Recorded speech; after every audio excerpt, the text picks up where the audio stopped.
एक दुष्ट जादूगरनी थी। उसके घर के सामने एक बड़ा सा बाग था। बाग में बहुत सारे फूल लगे हुए थे। एक महिला उस घर के आगे से होकर जा रही थी।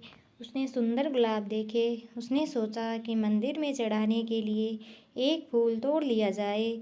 लेकिन जैसे ही उसने फूल तोड़ने के लिए हाथ बढ़ाया, जादूगरनी आ गई। वह चिल्लाकर बोली, रुक जा मूर्ख महिला, तूने मेरे फूल को छुआ है। यहाँ किसी को भी मेरे फूल छूने की आज्ञा नहीं है। तेरी इस गलती की सज़ा तुझे ज़रूर मिलेगी। मैं तुझे भी गुलाब का फूल बनाती हूँ।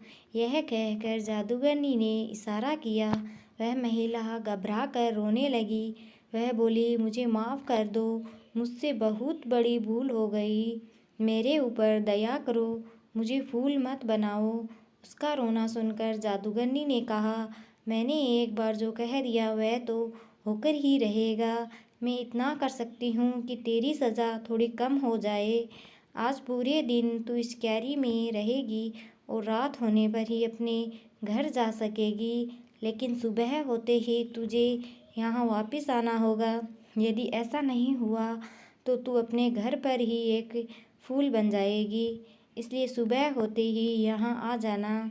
हाँ, अगर तुझे किसी ने यहाँ के फूलों में से पहचान लिया तो मेरा जादू टूट जाएगा और तू हमेशा के लिए जा सकेगी। जादूगरनी के इतना कहते ही वह महिला गुलाब का फूल बनकर एक पौधे से जुड़ गई। रात होते ही वह वापस अपने रूप में आ गई। दिन भर धूप में रहने से बेचारी परेशान थी। वह देर रात अपने घर पहुंची। घर पर सब परेशान थे। उसने पूरी कहानी अपने बेटे को बताई। उसके बेटे ने कहा, माँ आप सुबह वहाँ वापस चली जाना।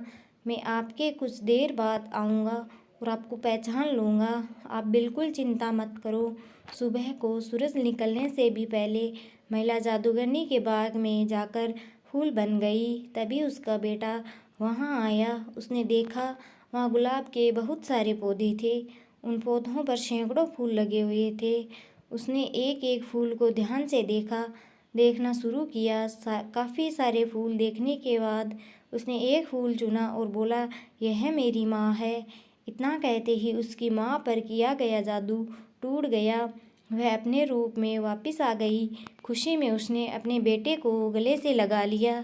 उसने बेटे से पूछा, एक बात बता बेटा, तूने मुझे पहचाना कैसे? बेटे ने कहा, सीधी बात है माँ, जितने भी फूल रात भर यहाँ रहे उन सभी पर ओस की बूंदें थी। लेकिन आप तो रात को घर पर थी, इसलिए आप बिल्कुल सूखी हुई थी।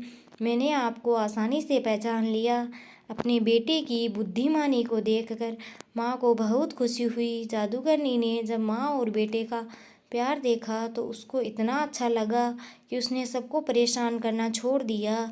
अब वह एक दुष्ट जादूगरनी नहीं थी, बल्कि एक अच्छी और नेक जादूगरनी बन गई थी। तो कहानी अच्छी लगे तो लाइक शेयर ज़रूर कीजिएगा।